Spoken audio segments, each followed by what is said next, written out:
Hello, everybody. Welcome to the channel. Welcome here to the Sports Talk Network, and specifically, welcome here to the review for Wrestlemania.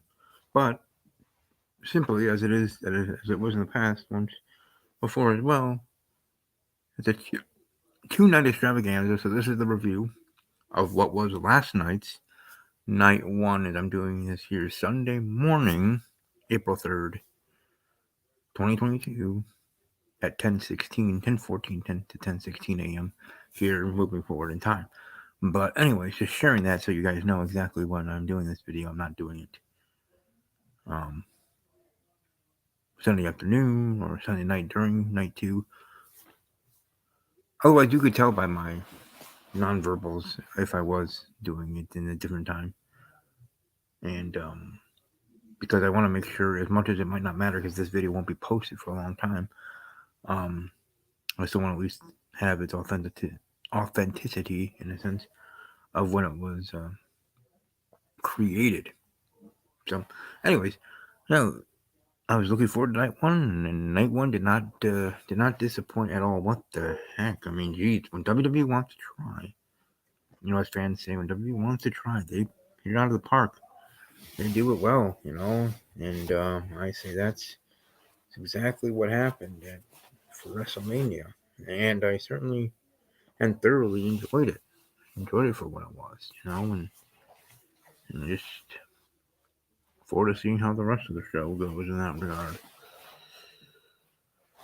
But who knows? Who the frickety knows? But yeah.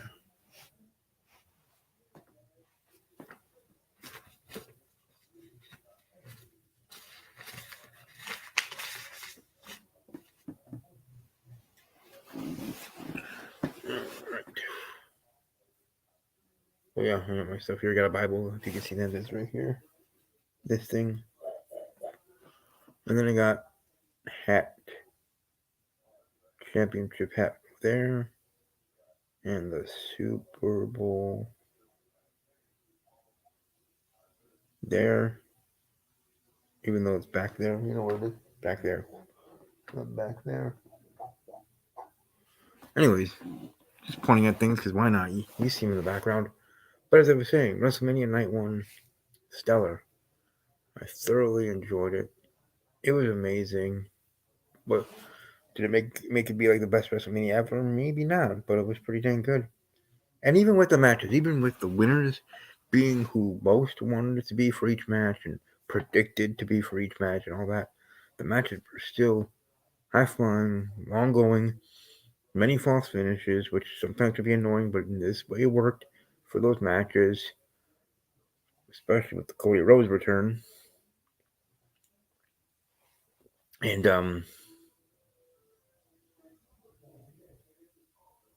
it just made you on the edge of your seat, even though in the back of your mind you kind of knew where it was going. Kind of. We're not all geniuses. Doesn't make us better than anybody else because we know that. It's just we've been wrestling fans for a very long time. We have an idea of how it works. So yeah. But the point of all that is that it was just a great show, and I know I myself thoroughly enjoyed it. I look forward to tonight for night two. Pat McAfee to the women's tag team titles.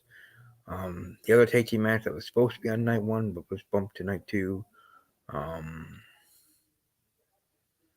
the unification title between that main event tonight with Roman Reigns and Brock Lesnar, and whatever else is gonna be on the show. It's gonna be amazing. But this one was great. You had a Stone Cold Steve Austin match to end the night. So overall, WrestleMania Night One definitely gets an A+ from me. Gets a 9 out of 10 in regards to maybe an A-. I'm grading that way. But either way, it was beautiful. And like I said, when WWE wants to try, they hit it out of the park. They just need to do that more often, So, not just for WrestleMania. But either way, I do say it was great. And I look forward to how tonight will go. But yeah. So we had the night starting off with Shinsuke Nakamura and Rick Boogs there. The tag team match against the Usos for the tag team titles. The Usos won, but near the end, Boogs was trying to do like I don't know, double drop, or I don't know, was he trying to be John Cena and do a double attitude adjustment? But not only did the weight just not buckle on him, and he just dropped him in general as a botch, quote unquote, and that would have been okay, blah blah blah. It'd be another video for the botch guy here on YouTube, I guess. That cool dude. But this one was a little bit more serious, since he actually did injure himself for reals, and he's gonna be out for a while. Just like how Big E got injured for reals on a SmackDown. So unfortunate, but the match itself was fine. I mean, McIntyre versus Corbin. McIntyre getting the win wasn't surprised there, but I am still a huge fan of Corbin's. The Miz and Logan Paul versus Rey Mysterio and his son Dominic.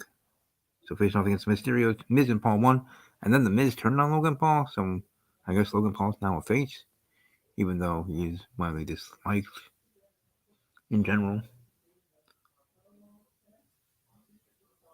But yeah, anyway, Miz and Paul win, so there you go. Belair and Lynch back and forth, back and forth. Lynch is just stopping everything Belair does. Belair has any offense. Lynch is coming back to stopping him, and that kind of wind out of the sails in a sense. But Belair finally gets there and gets the win. And she didn't even use a hair whip, even though she already did that to Becky on her Monday Night Raw show. But it wasn't at WrestleMania. But Bianca Belair wins and is the new Raw Women's Champion. And her entrance was amazing. Bianca Belair's. And Becky Lynch, it's cool too, the vehicle and stuff. But and I gotta say, Logan Paul looked pretty cool in his entrance jacket and whatnot. His attire there, that was pretty cool. But anyways, but Belair with the band and all that, better music, spot on. Then we had Rollins versus the mystery opponent, which in the end, as I just said here in my beginning, was Mr. Cody Rhodes with the whole his AEW stuff, entrance look, and otherwise everything. Now just becoming WWE, Cody Rhodes.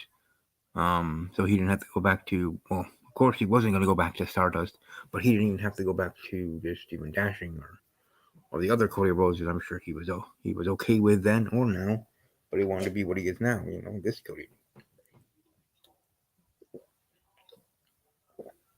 So that was very good of WWE to let him have that. Again, how they treat Cody, the one and only and first AEW defect to come to WWE. And that side of the quote unquote war.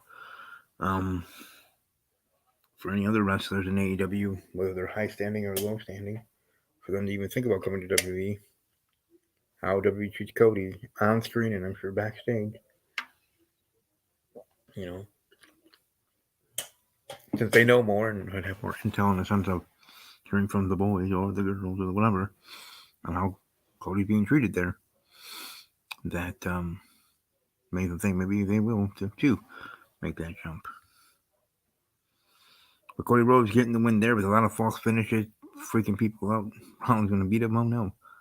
But Cody Rhodes in the end got his win after doing 3 crossroads, and after the second one, he let him go. Before doing the third one, I'm like, wait, why is he letting him go?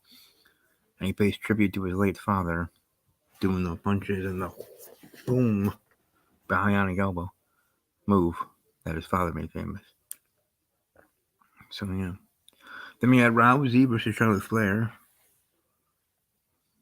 for the SmackDown Women's Championship. I almost forgot Ronda Rousey won the Royal Rumble to get this match.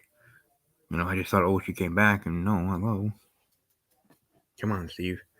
But, anyways, it was a pretty good match. As much as the build wasn't the best to me, the match itself was very good to me. And Charlotte getting the win was what I kind of wanted, and what I did predict for those that watched the prediction show. I did pretty well in my predictions. Blessed by that. But Charlotte Flair, woo, getting the win. Little Nate getting speared by Charlotte accidentally. Ronda had her tapped, but the referee was out. And then as Ronda goes to, wake up the referee and shake him up and race him to the stars. I'm just kidding. That's a song from a Disney show. But anyways, Charlotte just comes in there and boom, big boot. And then 1, 2, 3. Uno, those three. And the win for Charlotte, and she retains and all that, and the internet goes crazy and all that. But that one I did want Charlotte to win. I'm glad she did.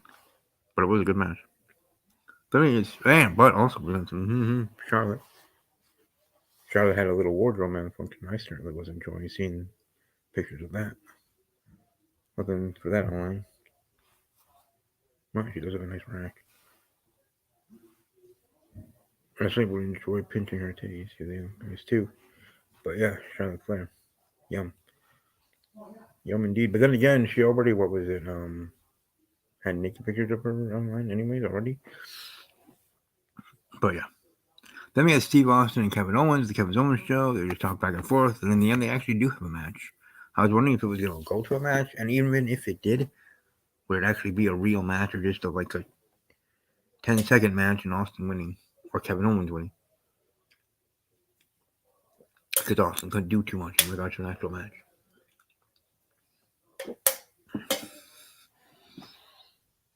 Austin didn't have to take many bumps, but even the bumps he did take, you're gonna be feeling that for weeks, and he's like, "That's why I'm retired."